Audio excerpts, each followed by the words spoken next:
আসসালামু আলাইকুম বন্ধুরা, আজকের ভিডিওতে আমরা দেখতে চলেছি কিভাবে ছাগলের দুধ থেকে সুস্বাদু পনির তৈরি করা হয়ে থাকে।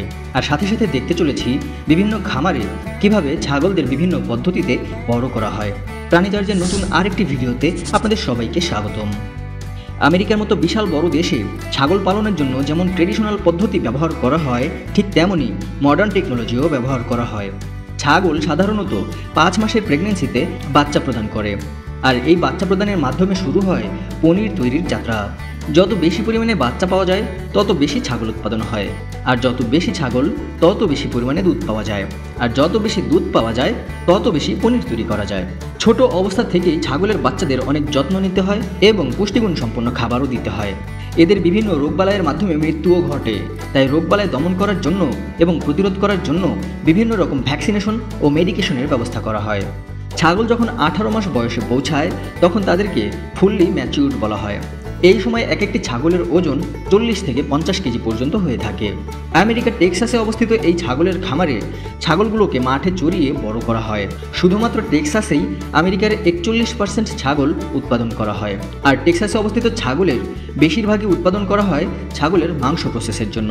এই প্রদেশটি পুরো আমেরিকার 81% ছাগলের মাংসের চাহিদা পূরণ করে থাকে। সারাদিন ছাগলগুলোকে মাঠে চড়ানোর শেষে সন্ধেবেলায় এদেরকে আবার খামারে ফেরত নিয়ে আসা হয়, যার ফলে ছাগলগুলো নেকড়ে বাঘের আক্রমণ থেকে রক্ষা পায়। প্রতি বছর 1100টি করে ছাগল মারা যায় নেকড়ে বাঘের আক্রমণে। বন্ধুরা, আমরা মানুষেরা এক জায়গা থেকে আরেক জায়গায় যাওয়ার জন্য গাড়ি ব্যবহার করি, কিন্তু আমাদের দেশের যাত্রীবাহী গাড়ির থেকেও এই ছাগলগুলো অনেক ভিআইপি গাড়ি ব্যবহার করে থাকে।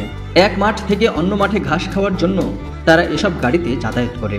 স্পেশালাইজড এই গাড়িগুলোতে করে তাদেরকে বিভিন্ন মাঠে নিয়ে যাওয়া হয়, যাতে করে তারা ফ্রিলি ঘাস খেতে পারে এবং বড় হতে পারে। চলুন এবার দেখা যাক যেই ছাগলের ফার্মে দুধ উৎপাদন করার জন্য ছাগল ব্যবহার করা হয় তারা কি করে।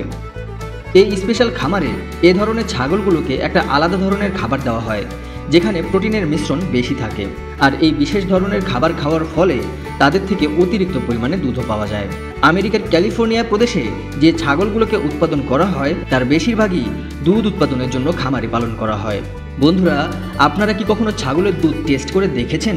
কমেন্টে অবশ্যই জানাবেন যে আপনাদের কাছে ছাগলের দুধের টেস্ট কেমন লেগেছিল।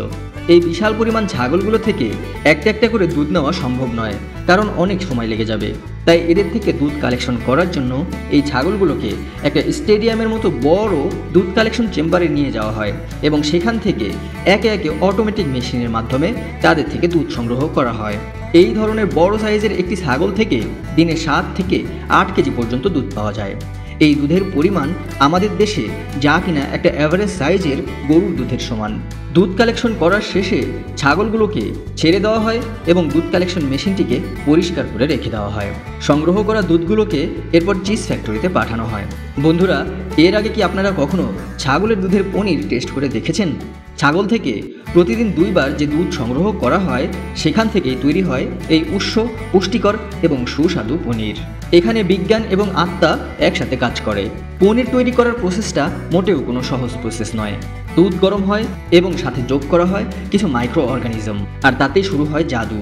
ধীরে ধীরে তৈরি হয় দইয়ের মতো ঝরতে থাকা ছানা, আর তারপর বের হয়ে আসে প্রতিশ্রুত পনির।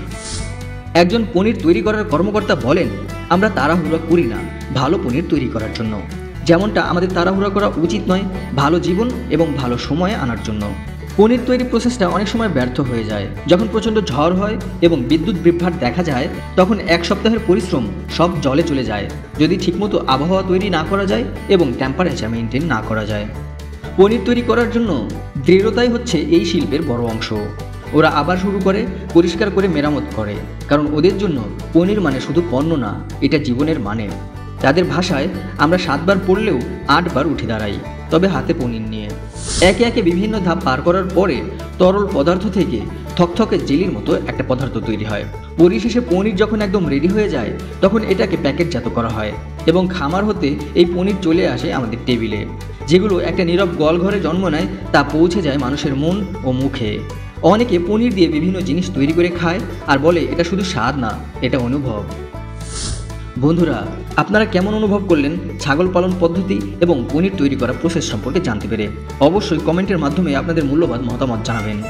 আল্লাহ হাফেজ, দেখা হবে ইনশাল্লাহ নতুন কোনো পর্বে প্রাণীচর্যার অন্য আরেকটি ভিডিওতে। ধন্যবাদ সবাইকে।